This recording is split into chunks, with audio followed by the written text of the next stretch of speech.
everyone. Welcome to Inner Game Group every Saturday at this time. Here with my good friend Jordan Kurtz. Tim Costello is on a cruise. He and his wife work their butt off. They make a lot of money, so now they're on a Disney cruise. I assume he'll be back next week, unless he's not back from the cruise yet. But we have an interesting show today. The reason it's interesting is we're going to listen to Dr. Andrew Huberman talking about the theory of a proper gratitude practice and why it's so great. But we're going to discuss why, including me, until I watched this, I was doing it wrong, why people do gratitude practices wrong, less effectively, and how to do it the right way. And then we're actually going to show you so you can experience it doing it the right way, and you'll see the difference. And so you'll figure out the right way to do it and see on this show and feel it being better. So it's going to be great. But before we dive into that, Jordan, welcome to the show. How are you? Hello. I am grateful my nose has been feeling mostly better this week in the spirit of the show. So that's actually one of the things that the hypnotist. Tell how it's been getting better. It's not as good today, but my average for the week has actually been a lot higher than it has been in the past. And one of the things that the hypnotist told me actually about gratitude as I was thinking about it is that when we are thankful for things in the positive, our brain tends to believe those things as has already happened. So one of the things he told me was like, you should be thankful that your nose is clear, that your nose is, it has a comfortable dryness. It's not running all the time. And your brain starts to, because I'm very convinced now that it's solely a mental issue that I've been struggling with. The brain just thinks that, because I've had all the tests and surgeries you can imagine. So you've had a hypnotist help you with the symptoms, right? Yes. And so, and his theory was basically like one of the things, I mean, I'm supposed to give myself many different suggestions. And one of those suggestions is supposed to be like, I am thankful that my nose is healthy and runs clear and is comfortably dry.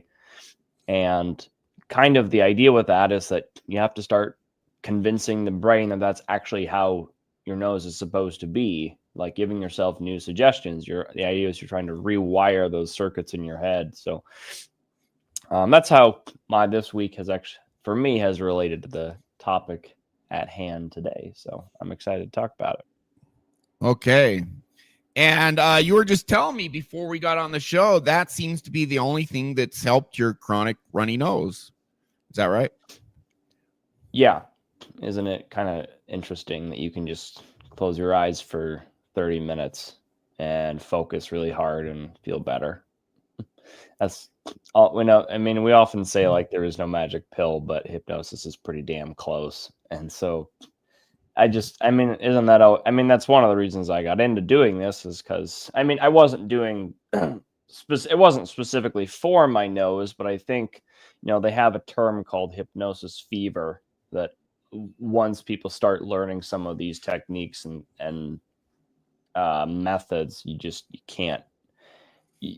kind of become addicted to it. And I think I'm definitely in that camp, and I imagine you are as well. Yeah, so I would say hypnosis, it doesn't fix everything, but the things it fixes, it can work so well when it's done at a high level that it does feel like magic. And I've literally had several clients tell me that. It's like, holy, this is like magic, man. It's like, no, it's the power of our brain and knowing how to harness it and understanding it. So, but thanks for that, Jordan. And so we're going to dive into this Huberman clip. We actually have two clips. The second clip at the very end, stay till the end, because we're going to explore what a proper gratitude practice is, what the science says. It's not what you think. And then you guys will get to experience it for yourselves with the second clip we're going to play. But go ahead and queue up at about 13:05. And so Dr. Huberman's going to be talking about what works and what doesn't. And we're going to weigh in on it too. One thing I want to weigh in with what you just said, Jordan, before I forget, is when we focus on good things,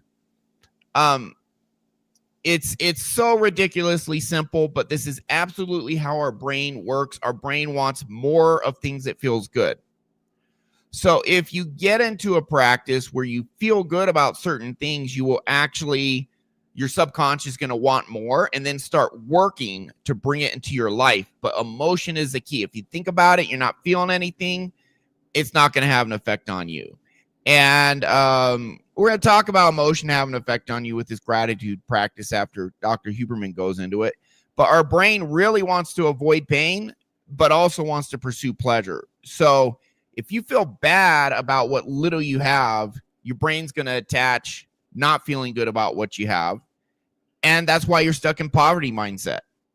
If your brain feels good about good things you have, your brain will then subconsciously lead you to get more.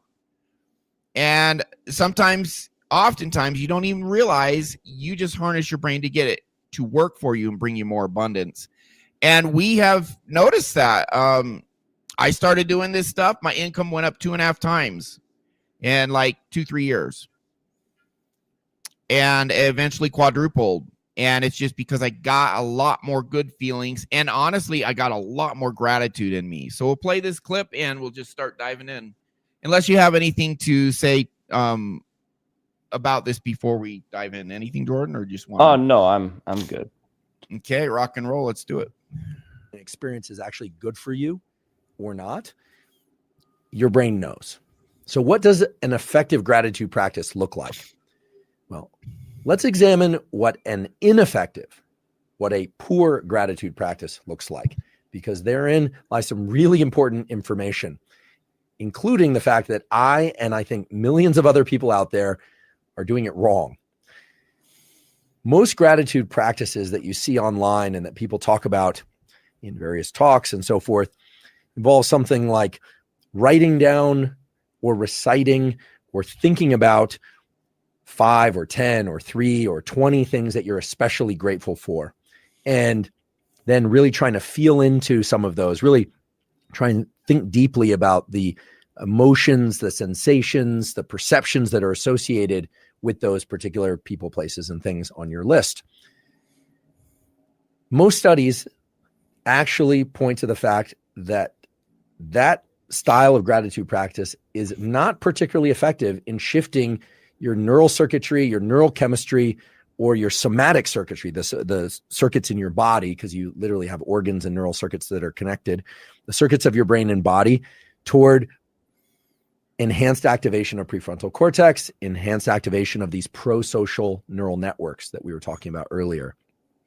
Turns out that the most potent form of gratitude practice is not a gratitude practice where you give gratitude or express gratitude, but rather where you receive gratitude, where you receive thanks.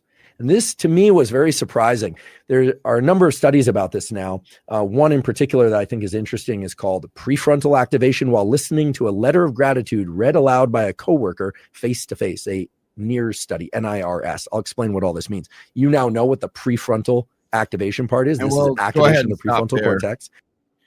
So he starts getting into this very technical neuroscience, and our audience, feel free to watch it on your own, but we want to keep to the core concepts. One thing I want to mention is he said the words pro-social, and gratitude is more effective when, or a gratitude practice is more effective when you think, again, he said someone expressing gratitude to you. There's another way too, also very effective, he's going to discuss.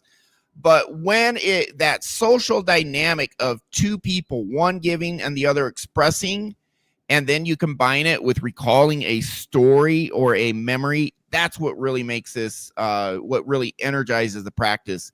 Let's go to 1936, but do you have anything to add? So you don't just think about the things you're grateful for, but experiences of interacting with people where gratitude is expressed, where they express it to you. Anything to add? Or I think the most interesting, I could instantly tell why when I was watching this video, it's tribal dynamics.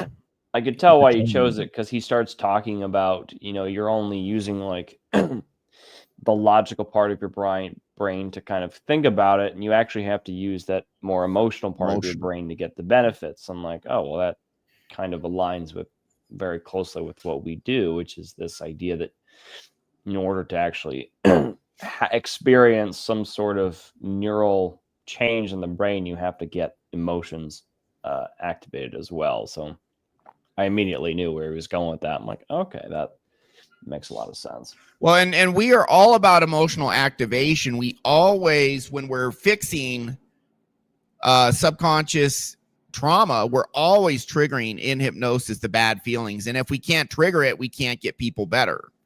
But we have a process for triggering it that works very reliably. Emotions have a lot of power. And if you're just thinking something and not feeling anything, that power is mostly not there. So anyways, so the new practice Dr. Huberman is talking about actually gets you to feel gratitude a lot more. And so go to 1936. We'll discuss more about that, and we'll get into the benefits. There's some really interesting, cool benefits to a gratitude practice we'll get into, but we'll go to 1936 and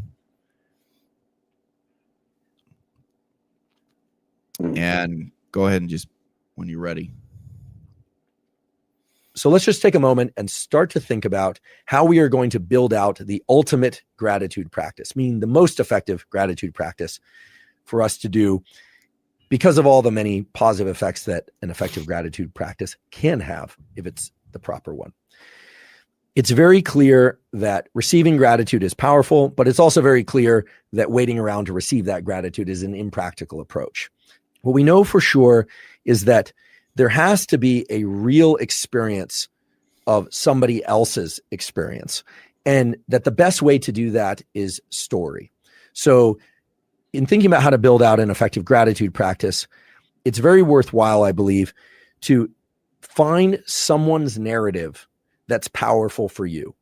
In many ways to think about this is it's got to be a story that inspires you because of the, for lack of a better phrase, the beauty of the human spirit or the ability of humans to help other humans.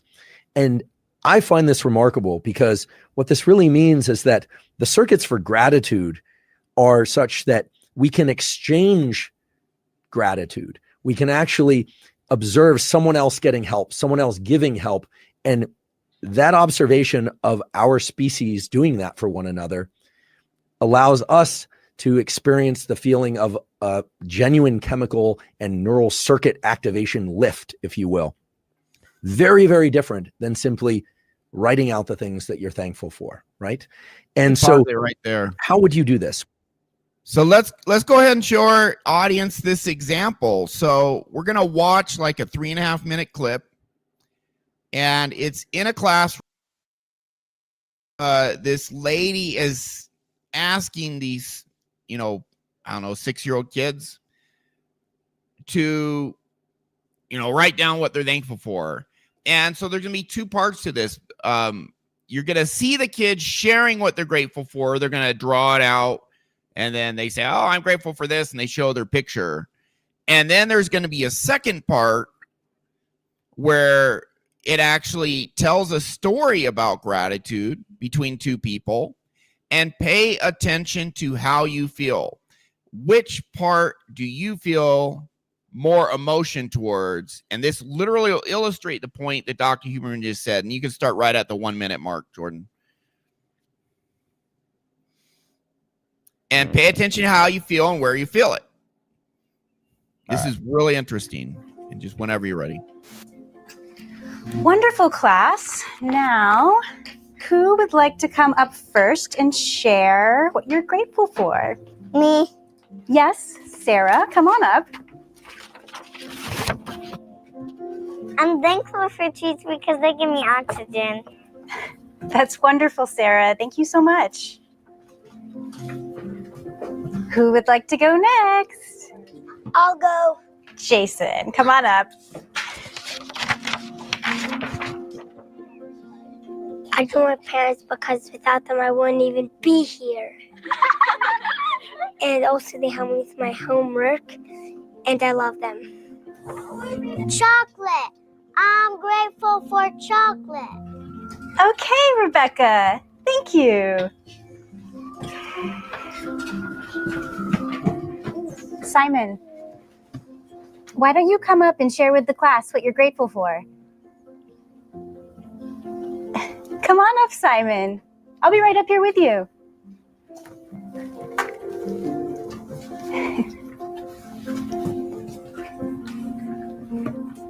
What are you grateful for, Simon?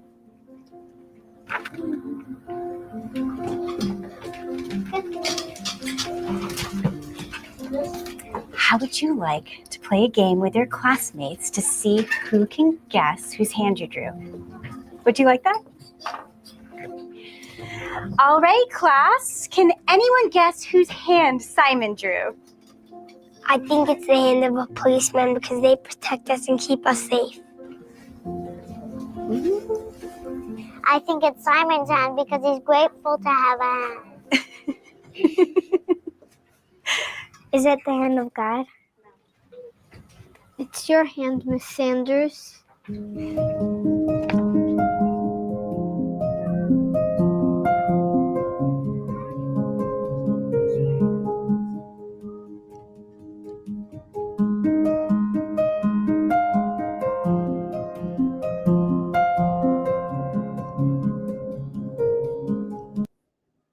I'll keep going. We're not gonna get copyright for that music, are we? No, I think it's Hope just not. generic music. Keep going. It's almost done too. So.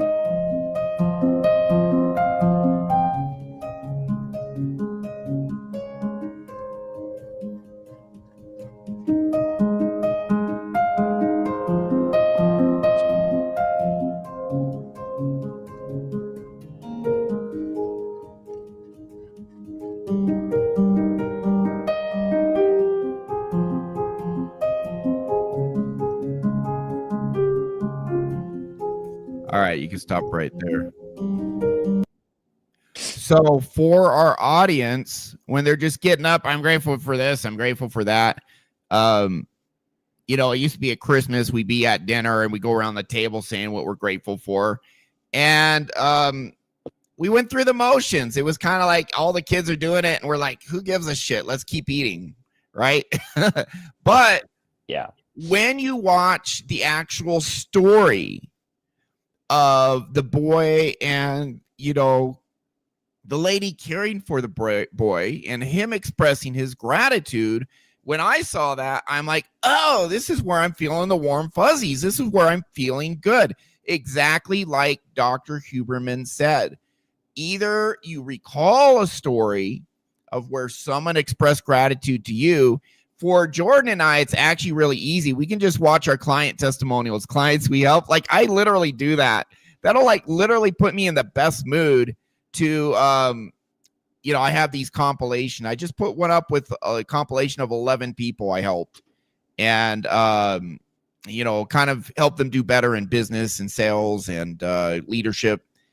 That helps me like all the freaking time. Just watching this video, people, you know, saying how I help them and express gratitude to me. But you can watch two other people doing it and you feel really great. And for me, the emotions are when you see the story at the end, not just express, I'm grateful for this, that, the other. How about you, Jordan? So I was going to reread what it said. Let us be. You did buzzkill by stopping in the middle, but whatever. I'm just kidding. What? You paused it in the middle. It's like way to kill the mood. No, I'm just kidding. Well, I know you're the practical guy. I get it. It's like I don't want us to get demonetized. I know. So we're not monetized anyways. I could monetize this. I just haven't. So not for the material things given to us, but the small ways that we give something to others. So just to be clear, he's grateful that she was she was helping him. That I think that's Yeah. that's so the you literally idea behind watch a story. This is literally what Dr. Huberman was saying.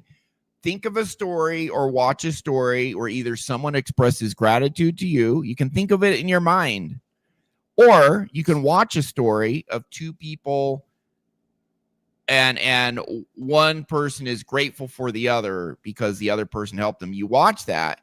When I saw that, I'm like, wow, the part where I feel good is at the end, not when these kids are saying what they're thankful for. It's literally Dr. Huberman, proving what Dr. Huberman just said. How about you? So it's the story, or it's it's watching the story of, or recounting the story or memory of someone either expressing gratitude to you or watching two people express it to each other, or watching two people and one person is grateful, the other receives the gratitude. That is the effective gratitude process. That is what Dr. Huberman just said. And there's the example. Where did you feel the nice feelings? It's when you watch the story at the end, instead of the kids just getting up and saying, I'm grateful for blah, blah, blah. Because is that because there's more meaning behind it? If you actually see why. So I'm just trying to break it down. Like, what is the actual, like, why is that more effective? Why is that more impactful than simply just saying, hey, I'm grateful for my parents, or I'm grateful for, trees or something like that? For me, and also, this video goes more into the science, but I'll summarize it for our audience. The social element, to make a gratitude practice powerful, you include the social element, which is two people interacting, where gratitude is displayed and recalling the story. So it's showing versus telling, or it's recalling a story or a memory, as opposed to just cognitively saying, yeah, I'm grateful for my dog, I'm grateful for my horse, or that I'm financially stable or whatever. Just pay attention to how you feel when you watch an inspiring story where gratitude is expressed, and then go ahead and express gratitude for the things you're grateful for, and notice which is more powerful.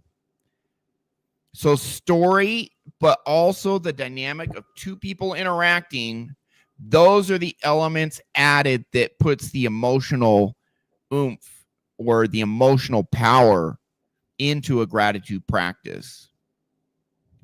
And that's what Dr. Huberman's saying. I encourage everyone to watch the whole video. It's very interesting. We're going to watch a little more because he's going to talk about the neurological, physiological benefits of gratitude as well next. But anything else to add? I'm just unpacking that. Maybe for myself, maybe I'm going to assume I'm not the only one who's trying to follow along. So it's not simply that, like, in this example, it has to be a story with yourself, or can you, like, you're not going to have that same you can watch a story of two people and one is expressing gratitude, the other, that's what we just did, and then it makes you feel good, and that is an effective gratitude practice. Just watching that video and the kid expressing gratitude to the teacher, and then feeling good watching that is the gratitude practice. Or you recount a memory of someone expressing gratitude to you. Either one's effective, but just saying I'm grateful for my horse and trying to feel gratitude for that is less effective. That's what the science shows. So even if it's, to just to clarify, even if it's not directly yourself, you can still experience those same feelings just by watching it happen to somebody else. Exactly. And that's exactly what Dr. Huberman's saying. Yeah. I mean, of course, but it's both, if they're expressing it to you or you watching it happen between other people, both exactly of them can contribute. Exactly. And the reason I play that video is for our audience to pay attention and say, where do I feel the warm fuzzies? Well, it's at the end when you watch a story of two people hugging each other, feeling grateful. That right there, when you get that feeling, is an effective gratitude practice. Right. Either type of story, people expressing it to you, recalling that memory, or watching two other people interact and express gratitude. And then you feel the feeling, and the fact you feel that feeling, wow, this is inspiring, this is heartwarming, that's the power. That's how you know it's a powerful practice. Because the difference is you're actually connected to those feelings, as opposed to just, I don't really have a direct feeling with chocolate or trees or somebody else's parents necessarily. Well, even if you express what you are grateful for, there's not as much emotional power behind that as there is watching an inspiring story or remembering a time someone was very grateful to you. Yeah. So I watch stories of people, on my channel. I have it super easy. I have all these video testimonials, like 3 dozen of people expressing gratitude that I helped them, and they talk about how I help them. That's my payoff. But you can also just watch 2 people expressing gratitude, or if you don't have the video, you can just take some deep breaths, close your eyes, recall that in your mind, and get that kind of happy feeling. Recall the story in your mind. Feel the happy feeling. Boom. Effective gratitude practice. That's what it is. It's interesting because that's actually one of the other things that my hypnotist was telling me the other week, which was like, he had this idea of remembered health. And so this idea where if you can recall a time where you felt particularly good, like with your nose. And so his theory was like, well, if you can if he asked me to, come up with the time that you felt that you were like super happy or one of the happiest moments of your life. And what's interesting is that I'm looking back at it now, and one of the moments I came up with was for my high school graduation. I was the advanced choir in high school was always we always sang a song at graduation. It was almost always the same song. Actually, not almost always. It was always the same song. So I'd actually already sang it a couple times, but this time I was graduating, and I was allowed to conduct the choir, and I felt. And I think the reason I experienced it was so happy is because I got to have like individual moments with, you have, 35 individuals looking at you for direction. And so you can connect with each one. It's a very special moment. But I'm realizing one of the reasons that made that special was, I think I was very grateful to be there, but they were there grateful that I was conducting them as well, because I think the social element. 2 people involved in the gratitude makes it much more powerful. And then recalling that story or that memory. That's the right way to do a gratitude practice. It's much more powerful, emotionally impactful that way. Yeah. So, and it wasn't just 2 people. It was like, well, I guess many. Many. At least 2 people. Yeah. Right. And so I think that it's just funny that's, I'm noticing all these things that are sort of lining up with my recent experiences. So and we don't have time to go through this whole Huberman clip on gratitude, but Dr. Huberman is a very technical guy, and he doesn't when he says something that's a big benefit, he's not exaggerating. If something's a really big benefit, it actually is. And if you watch this video, I put in the description below this video, the text description at the bottom is the clip to the original Huberman video. Watch the whole thing because, the first 5 minutes, he's saying this is a really huge benefit if you do this gratitude practice. And by the way, here's the right way to do it. And everyone does it wrong, including me. And when I saw it, he's like, well, I do it wrong until I did, looked up the science, and I did it wrong too. I actually have a self-hypnosis audio that does it the first way, and I'm going to have to redo it because it's not as effective as an actually effective gratitude practice. So let's go ahead and keep playing because he's going to get into the benefits of gratitude, like the actual neurophysiological benefits, and it's pretty cool. So we'll keep going. All right. Well, people digest story in a number of different ways. People watch movies, people listen to podcasts, people read books. There are a tremendous number of stories out there. It's clear that an effective gratitude practice has to be repeated from time to time. So what I would not suggest is that we build a protocol in which you're constantly foraging for inspirational stories over and over again. Rather, the most effective protocol or tool is going to be either to think into, and you could write this out if you like, but think into when somebody was thankful for something that you did and really start to think about how you felt in receiving that gratitude, or I should say, imagining or thinking about deeply the emotional experience of somebody else receiving help. I want to emphasize that the story that you select does not have to have any semblance to your own life experience. It's just about what happens to move you. And so the way that one could do this is to find a story that's particularly meaningful for you, and then to just take some short notes, bullet point notes. Just list out, for instance, what the struggle was, what the help was, and something about how that impacts you emotionally. You've written down a few notes about what that story is, just to remind you.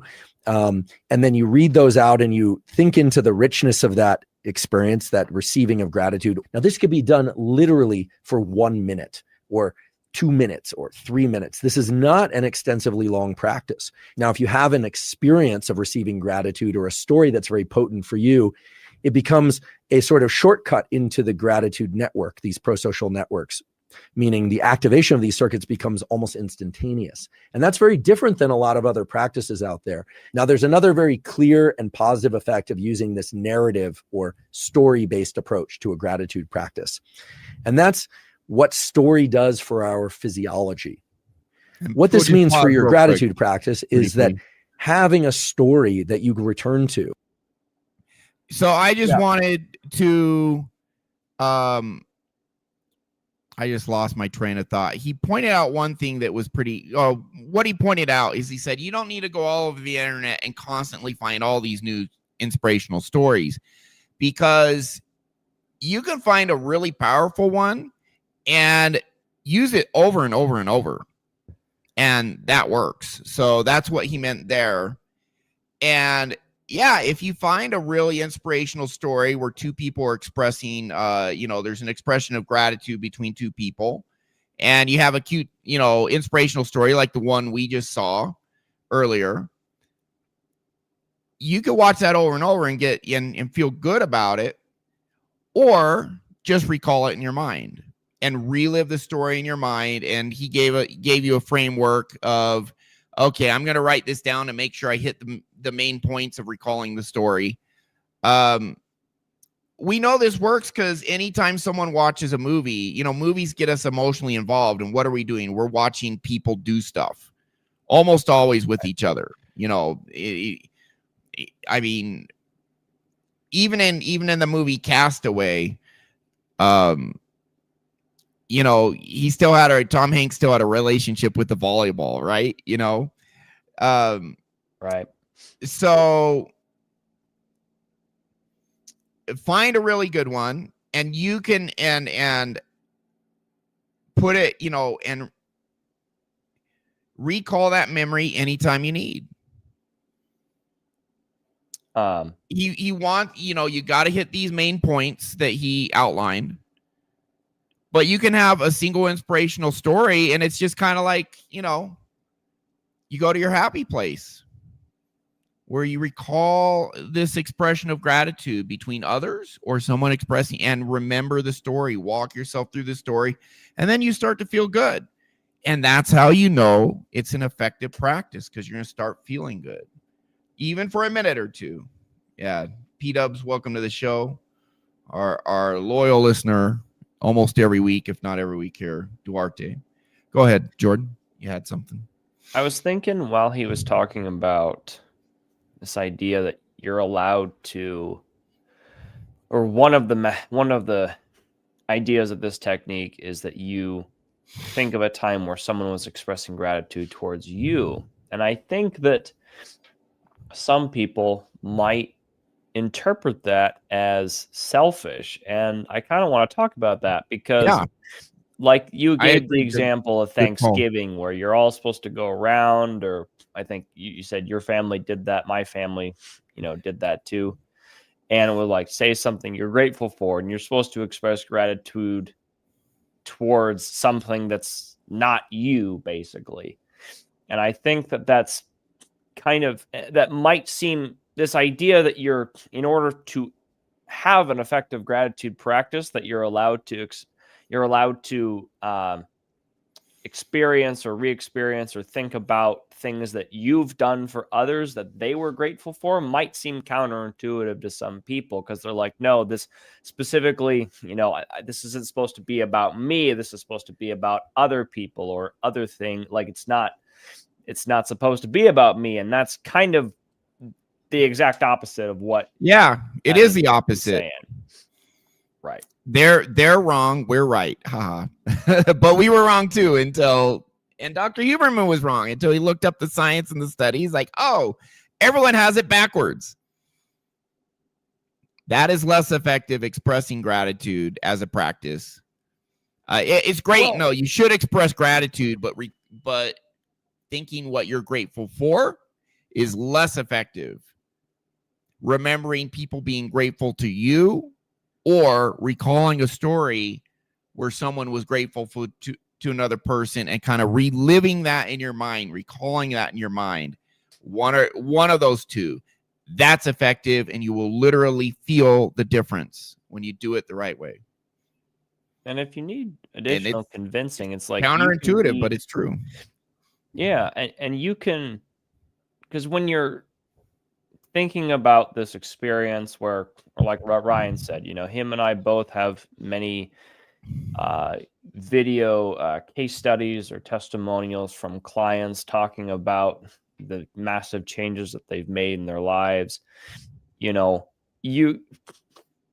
a sense of like gratefulness to yourself as well, because you were able to help them too. So this idea that I totally reject this idea that it's selfish to be like, oh, it's selfish to reminisce about how great I am. It's like, it's just self-appreciation. That's a false belief. Right. It's a false belief. Yeah. Do you want to keep going on the video or anything else? Yeah, we'll keep going. He should start talking before too long. He should start talking about the actual benefits of an effective practice, because he is a huge fan of the actual practice and the benefits you get when you do this effectively. Earlier on in this video, he's like, you get some massive benefits. He's going to start talking about what science says what these benefits are, which is really interesting. So let's keep going. Hopefully before too long. Over and over again, even if it's not the entire story, you're just using the shorthand bullet point version of your story, will create a perceptible and real shift in your heartbeat and in your breathing. And actually, that's been demonstrated over and over now, that an effective gratitude practice is one that can rapidly shift not just the activation of these circuits in your brain for prosocial behaviors, but also activation of particular circuits in your heart and in your lungs and the other organs of your body, such that you can get into a reproducible state of gratitude each time. The key thing is that you want to use the same story, even if it's your own experience or somebody else's, and keep coming back to it over and over again. That makes it a very potent tool that you can get a tremendous amount of benefit from with even as short as 60 seconds of practice. Earlier, I talked about how you can't lie to yourself and say, I'm so grateful for this thing that I actually hate. There's a really interesting study published in Scientific Reports, which is a Nature Research journal. The title of it is Neural Responses to Intention and Benefit Appraisal Are Critical in Distinguishing Gratitude and Joy. It's a somewhat complicated study, so I'm just going to hit on some of the high points. But basically what they did is they used functional magnetic resonance imaging. So they could look at brain circuitry activation with very high precision. And they had people receiving money in the context of this experiment. And they had some knowledge as to whether or not the money that they were receiving was given to them wholeheartedly or reluctantly. They looked at whether or not the sense of gratitude scaled with the amount of money received and or the intention of the benefactor, whether or not the person giving the money was doing it wholeheartedly or reluctantly. And what's remarkable is that while the amount of money given was a strong component in whether or not somebody felt that they had received gratitude, which makes sense. The amount of money is some metric of whether or not somebody feels thanked. The stronger variable, the bigger impact, came from whether or not the person giving the money was giving it with a wholehearted intention and not a reluctant intention. This tells us many things that extend way beyond gratitude practices, which is that genuine thanks are what count. So this constrains our gratitude practices somewhat, but I think in an interesting and important way. You can't tell yourself that an experience was great or that, I got a lot of money and therefore it justified it, even though, I think that they gave it to me reluctantly, or my boss hates me, but they gave me a raise. And that tells us that if we are the giver, that we better be giving wholeheartedly, or we are undermining the sense of gratitude that someone is going to receive from us. So we are gradually building up the ultimate gratitude practice based on the variety of scientific literature that's out there. And I know that many people are probably interested in developing a gratitude practice that has long-lasting, maybe even permanent positive effects on their neural circuitry. So with that in mind, I want to turn our attention to a really interesting study. It's entitled Effects of Gratitude Meditation on Neural Network Functional Connectivity and Brain-Heart Coupling. And to make a long... Just pause it just real super quick. Yeah. One thing very interesting is we have neurons at different parts in our nervous system. And there's actually about 40,000 neurons, brain cells, on our heart. And that's called our small brain. And we have about as many nerves and neurons in our gut as a cat's brain. And so that's called our second brain. And for those in our audience, you can ask AI, what's our second brain in our gut? What does that mean? Small brain on our heart, what does that mean? So as he's talking now, and he's going to talk, I wanted to give some background that different parts of our body actually are their own little brains that are interacting with the main brain up here. In fact, if you look at your torso, your entire torso, there's just as many neurons, brain cells in your torso area as there are up here. They're not centralized organs. You're not going to find like little spheres in you. They're like little mini brains. It's spread throughout. You won't be able to find another brain organ, but the amount of neurons throughout our nervous system and clustered in different parts, the gut, the heart, and 40,000 really isn't that much, but it's enough to be meaningful and do what it needs to do. There's trillions up here. So when he explains how these different parts of our body are interacting with each other, that's why we literally have brain cells in other parts of our body. So we'll keep going. I wanted to add, and I realized his point about the intention behind the giving. It really does matter. And so I think that there's this, I've seen situations where, say, oh, well, you're just, I did all this for you and you're just not grateful. It's like, yeah, but you did it. It's like, I don't really if I feel like you did it out of obligation, it's just not going to be the same feeling as if I actually feel like you wanted to do that. I mean, there's such a big difference in those feelings.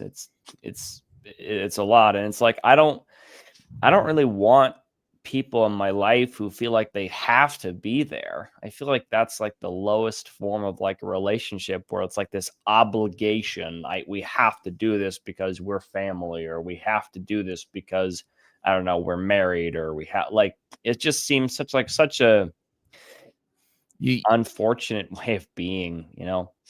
I agree. And so there has to be that genuine element of love.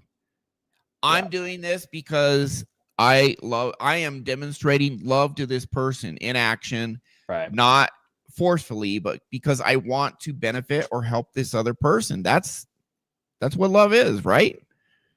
I feel for something for this person that makes me want to express or do something positive, beneficial, helpful for this person.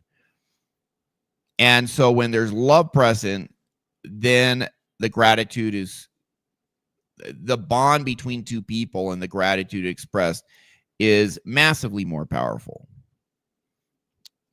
That's my take. Yeah, I agree. And some of that's power of love, baby. Too. You can't fake it. No, you can't. And that's, I mean, I think I've certainly been in plenty of situations where it's like having to fake it. It just feels like it sucks. It's like the opposite of gratitude. it's like resentment. It's like, I was thinking contempt, resentment, contempt. Yeah, it's all this. Yeah, it's like all in the same ballpark. Absolutely, I agree.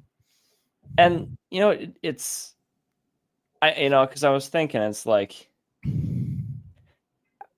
is there ever a case where you're like, I'm also like, my brain is like thinking about, it's like, well, if you want them to feel grateful now, okay, you know what, sometimes maybe it's not always possible, like you're kind of doing something for somebody, I don't know, because you feel like you and if you're doing it so they will feel grateful, is that real love? Or real, yeah, that's you can't force it, you can't manipulate someone. I mean, I guess you could, but just really wanting to benefit them is the most powerful by far.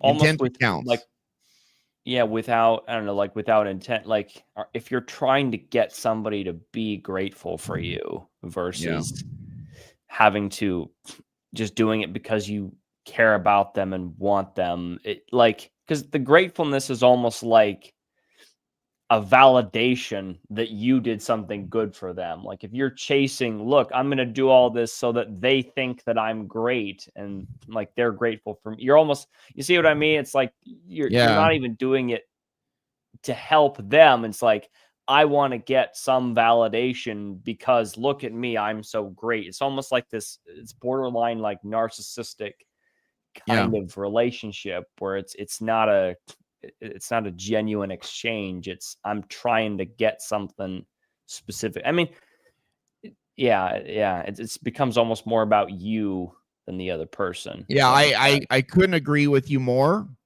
And there's a clip that I played on this show more than once. In fact, I put out this video, I don't know, a couple weeks ago. It's my latest video. It's a compilation of 10 people I've helped. I do testimonials so people know our stuff really works and sees how freaking powerful it is.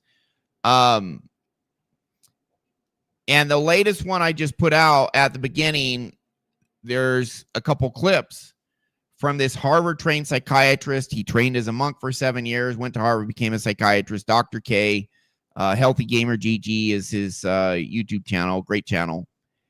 And he says what the research shows, everyone's trying to manipulate each other, but if you really want people to be with you, authenticity. That's what he says. And how that ties into this is you have to authentically want to help someone and then help them. And then, that's where you can't force gratitude, But when it comes back in that instance where that other person senses your authenticity, that you really have these kind feelings towards them, that's where the bond between those people is like the real thing. And that gratitude expressed is the real thing. And I would say some of the most magical moments in my life are moments like that, where I just have a genuine, authentic bond with that person I wanted to help, and they were genuinely grateful. And, just moments where I bond with other people or friends or loved ones in this context or others. That's like some of the best feelings I've had in my life have been in that context. And yeah, you can't fake it. You gotta authentically want to help others. And that's where you're gonna, you can't force it, but that's where you're gonna get the powerful, most authentic gratitude when they sense that authentic, altruism in you, wanting to help them. All right, you ready to keep going? Yes, sir. All right. Story short and a lot simpler than that title. Repeated gratitude practice changes the way that your brain circuits work. And it also changes the way in which your heart and your brain interact. You're familiar with the fact that your brain controls your heart because you could be stressed about something that's perceived with your brain, and then your heart rate will speed up. You're probably also familiar with the fact that if your heart rate speeds up for some reason or no reason, you probably think, well, what's making my heart rate speed up? And that's because the brain and the heart are reciprocally innervated, as we say. They're talking to one another in both directions. It's a two-way highway. That's the brain cells on your heart. This study looked at change. And that's why I said earlier, you got brain cells on your heart. That explains why it's two-way. Anyways, keep going. Changes in so-called functional connectivity within the brain and between the brain and the heart in response to gratitude practices.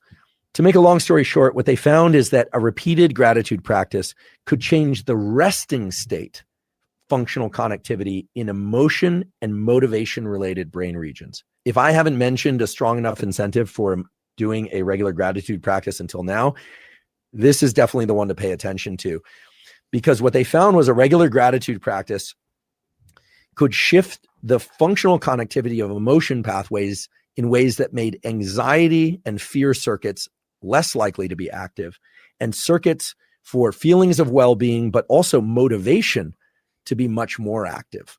I find that remarkable and important because a number of people struggle with issues of motivation. A lot of people who are highly motivated also have issues with anxiety and fear.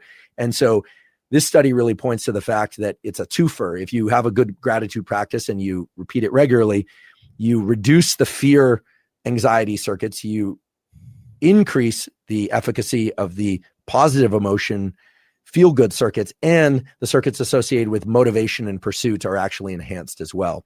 Thus far, we've mainly talked about the effects of gratitude on neural circuit activation and changes, a little bit about some of the changes that are happening in terms of the body, heart rate, and breathing, and so forth. But we haven't talked a lot yet about the changes in health metrics, in things like inflammation or reductions in inflammation and immunity and things of that sort.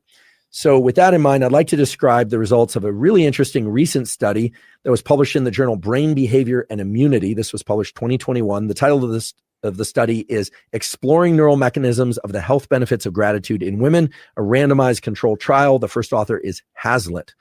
And basically what this paper showed was that women who had a regular gratitude practice of the sort that we've been talking about up until now showed reductions in amygdala activity, a brain area associated with threat detection, an intimate part of the fear network in the brain. So reductions in amygdala activation and large reductions in the production of something called TNF-alpha, tumor necrosis factor alpha, and IL-6, interleukin-6. Now, if you happen to have listened to the episode that I did on activating your immune system and immune function, you heard about TNF-alpha and IL-6. TNF-alpha and IL-6 are inflammatory cytokines. These are chemicals that exist in your body and that are released from cells when there is damage or kind of a systemic stress, when your system is in duress. And in the short term, they can be beneficial. They can call in signals for wound healing and repair of cells, et cetera. But You don't want TNF alpha and IL-6 levels to be too high, and you don't want those levels to be up for too long. And Okay, we'll so stop right this study is there. really nice because they. So inflammation is the precursor of all disease. It's tied to all types of disease, period. So what have we learned so far? Gratitude helps you feel safer, calmer, less anxious. Gratitude helps you just feel better in general. Gratitude makes you more motivated to do more and kick more ass. And it reduces inflammation, which means you're going to live longer, straight up. And if you watch the rest of this video, he really frames this in the beginning as a massive benefit. And when Andrew says that, he's not exaggerating. Like, it really is a big deal if he says it's a big deal. So I will also add that after I started doing self-hypnosis, where I learned to love myself, I naturally felt a lot more grateful a lot more of the time. And I would say what you and I do to help others, Jordan, really primes people to be able to feel more gratitude. And then you add a gratitude practice to kind of intentionally trigger it more, an effective one. And you know, it's not a coincidence that my income went up 2.5 times within 3 years, less than 3 years, because I've seen many of my clients after I help, same thing happen to them. It's not a guarantee. That doesn't happen for everyone, but it happens for a lot of people. They become way more successful in all sorts of things across the board. And I noticed they just genuinely become more grateful because they just have a lot more positivity in them and love in them. What, do you have anything to add or any different take? Yeah, Jordan? I was thinking about, I was trying to tie this back to subconscious programs and trying to tie this back to the hypnosis, because that's what the show's. Yeah. That's what the show's. Trauma will absolutely get in the way of you feeling gratitude. Yes. So it won't make it impossible. It'll make it harder. And I was thinking one of the reasons, like a personal experience. So I recall that if you grow up in some sort of dysfunctional family or toxic environment, they might be trying to convince you of the sort of the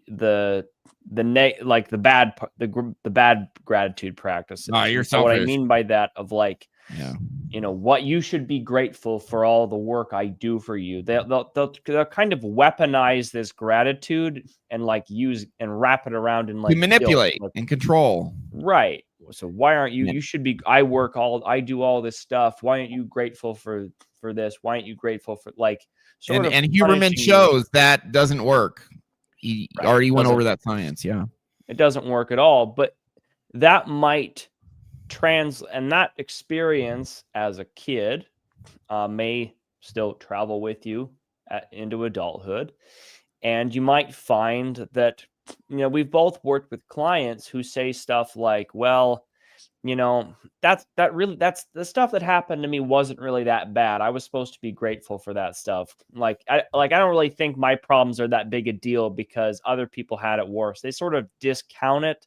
And that gratefulness is sort of tied into that subconscious program where they're like, well, I'm supposed to be grateful for this person or with this thing that happened or this and this. And I remember for me, it kind of, when I was first getting into hypnosis back in 2020, it sort of muddied the waters because I had all this guilt and shame that was put on me of like, no, we really did a great job. Like, you're not supposed to don't think that deeply about it. We did this XYZ, don't think of this as being bad. And so I had to, but I didn't feel grateful. I felt like I was supposed, and then I felt guilty because I didn't really feel great. Yeah. And so if you're actually trying to increase the gratefulness in your life, you have to remove those subconscious programs, which so that you actually can feel grateful about the things you actually do feel grateful for. Because if you're not grateful for experiencing emotional neglect or abuse, it's like, no, I'm not going to feel grateful for those things. And I don't want to feel guilty because I shouldn't feel grateful for that. You're stuff, literally, you're in a state that is opposite of gratitude.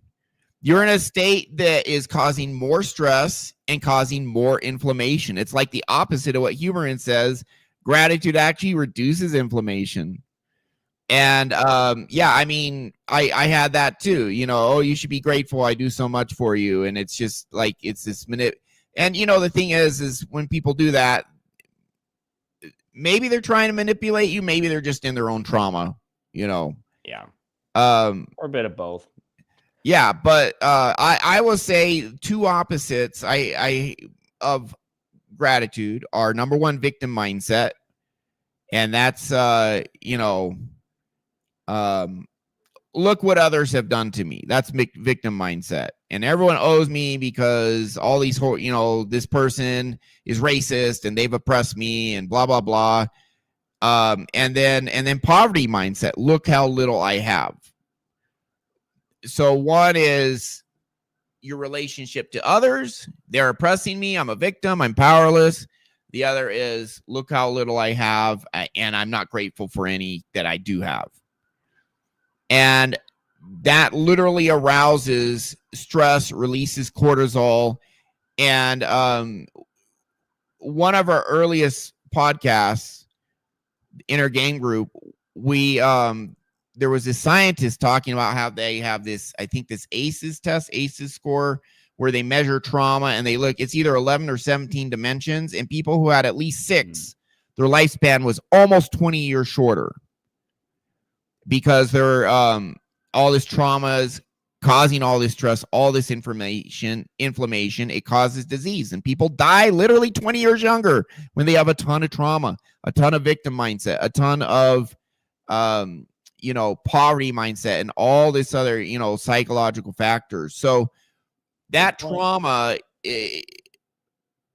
gratitude is the opposite of that.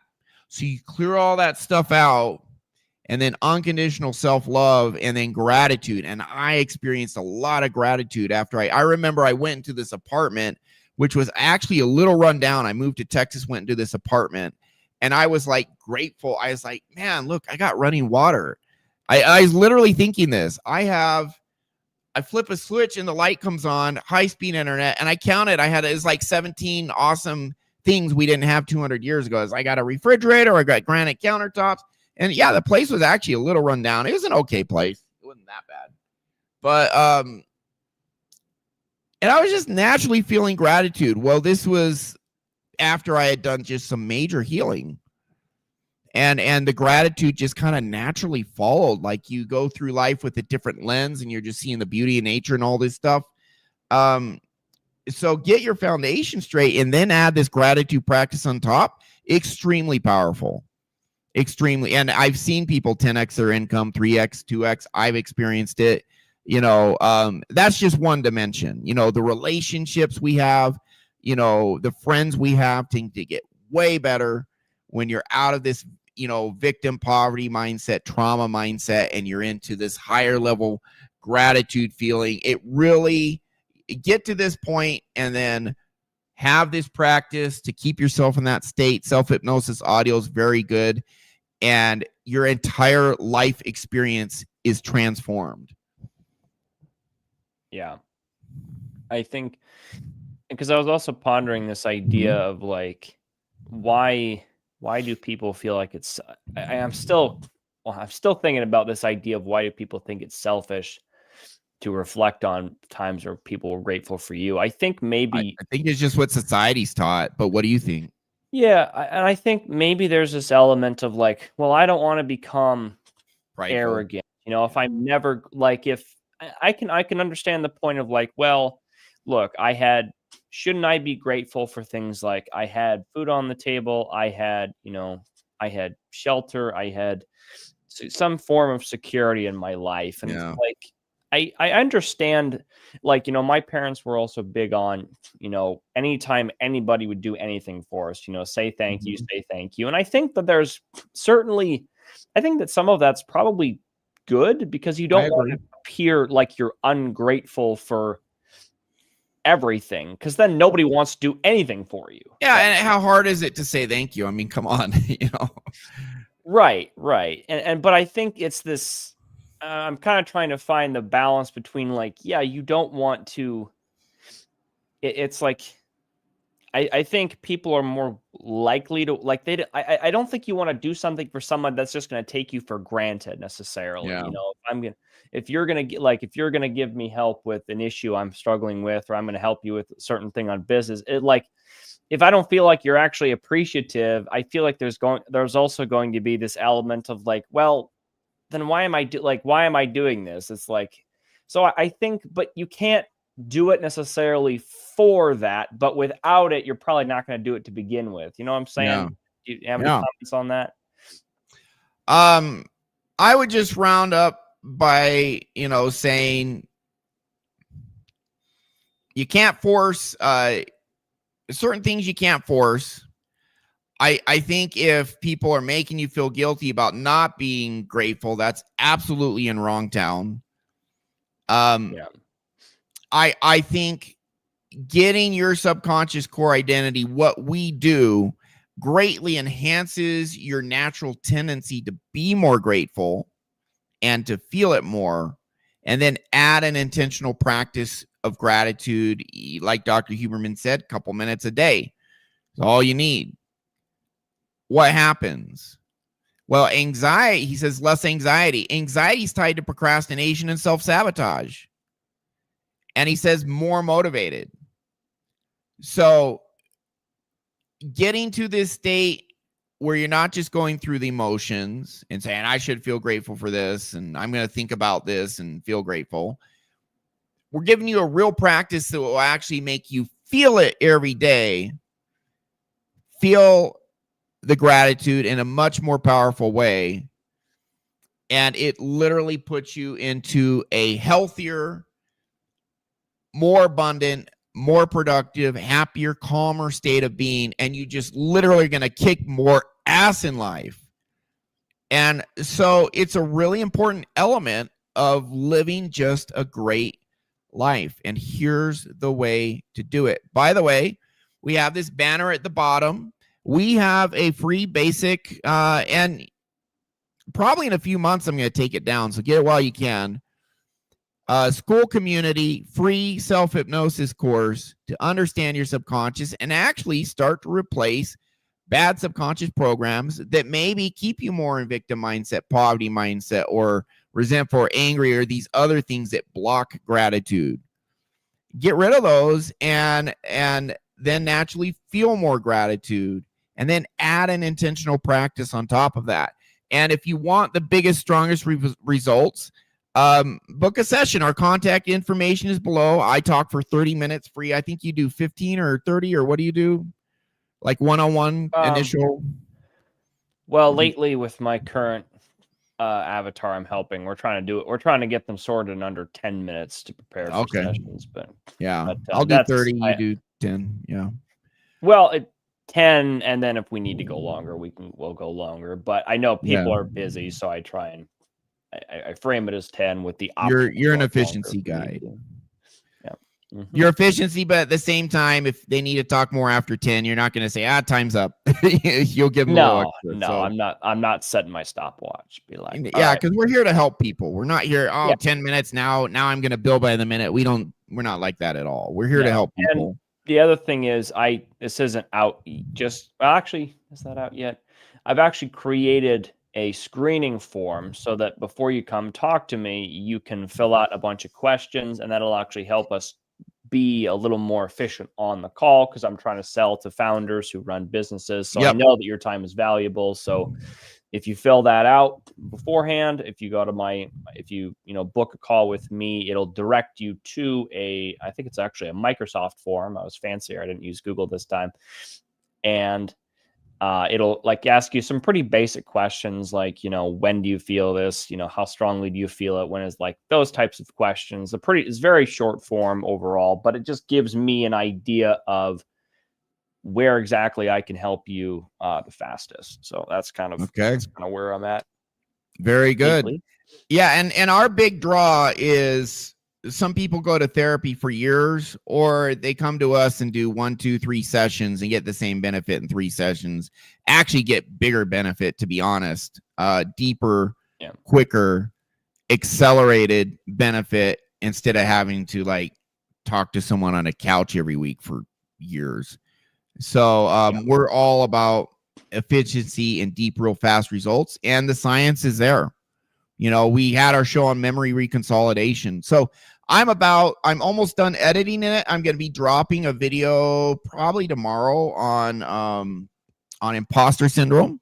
I think we'll probably do a show next week about imposter syndrome. That's a big struggle for many people in founders, executives, salespersons. I was just talking to a cybersecurity teacher who has a private course and placement program for cybersecurity professionals. He says everyone in cybersecurity has imposter syndrome. And I did sessions for this guy, and he's like, well, it's weird because everyone in cybersecurity says they feel like a fraud, like they're good at this, but then there's other stuff they know they're not good at, and so they're not good enough, and they feel like an imposter, and he's like, I don't have that. And it's like, yeah, I did sessions for you. I got rid of your toxic shame, so you're not going to have imposter syndrome.